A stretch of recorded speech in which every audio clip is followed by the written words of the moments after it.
The easement document itself, I think if you're going to establish conservation principles by which the use of the park will be guided into perpetuity or into the foreseeable future, that's going to be more difficult to amend that document because otherwise you're just eviscerating it.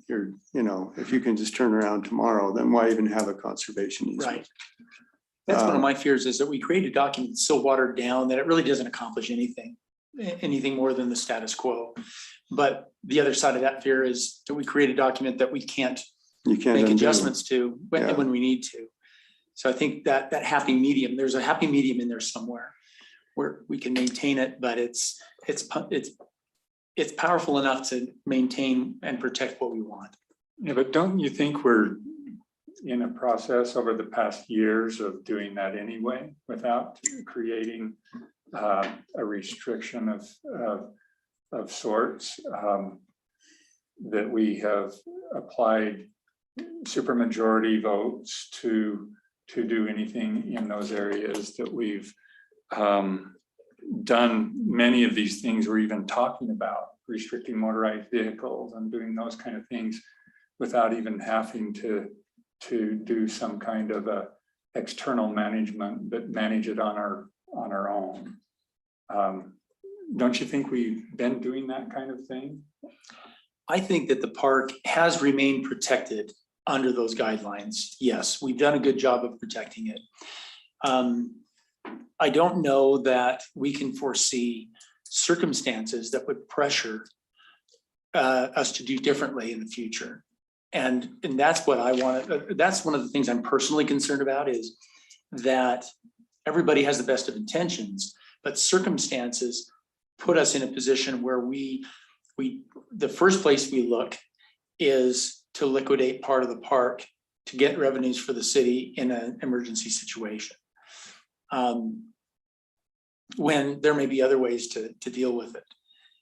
The management of the park, I think, is great under the people who've managed it so far, but there could be a situation in the future where a supermajority could be formed that has a completely different idea for the park to take it away. And you don't think the community as a whole at that point in time wouldn't step in and help make those decisions then as well? No, they could. I think anything is possible. All of those things are possible, and others that we're not considering. But there are reasons why conservation easements have been used around the country to preserve land indefinitely. And it's because there are pressures on land to develop it, to sell it, to change its nature. And those circumstances ebb and flow and they change.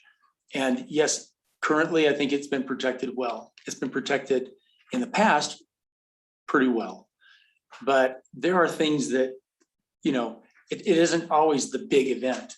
It's the creeping things. It's the things that just kind of nudge into areas that it's boiling the frog. Maybe if we shaved off just a slipper here, that wouldn't matter. Maybe if we we put in a totally different use over here, it's just that corner of the park. But then later it becomes more. Well, I hear what you're saying there. I think as we talk about exclusions, though, and chopping things up in a way that has been suggested on some of these things, it's almost like you've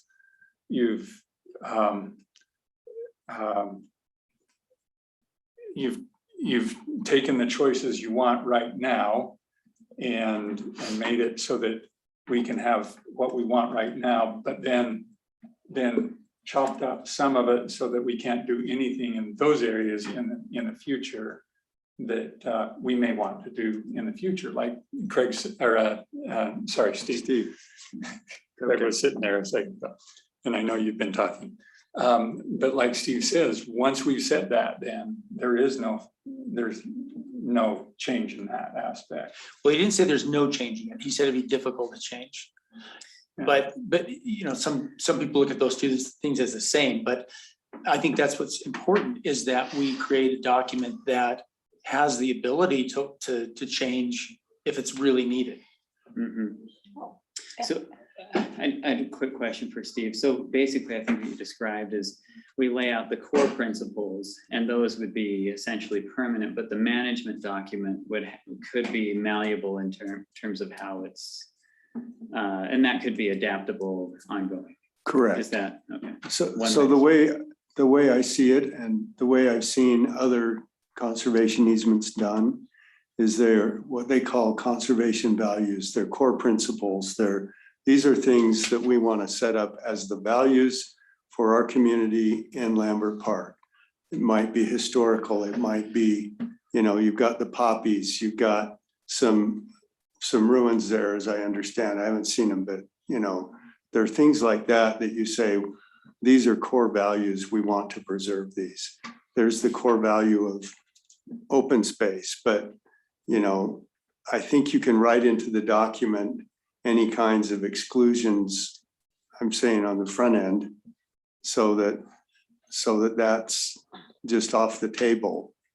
But then most of like the mayor was saying, I think a lot of what I'm hearing are concerns that could be addressed in a management plan, and a management plan could be amended way more easily than the basic, like changing those core values or those core principles. The idea would be we're not going to change those. So what we do in the management plan, anything's on the table as long as it's consistent with those core principles. And I think, and again, that's what you set as a council. You decide what those are.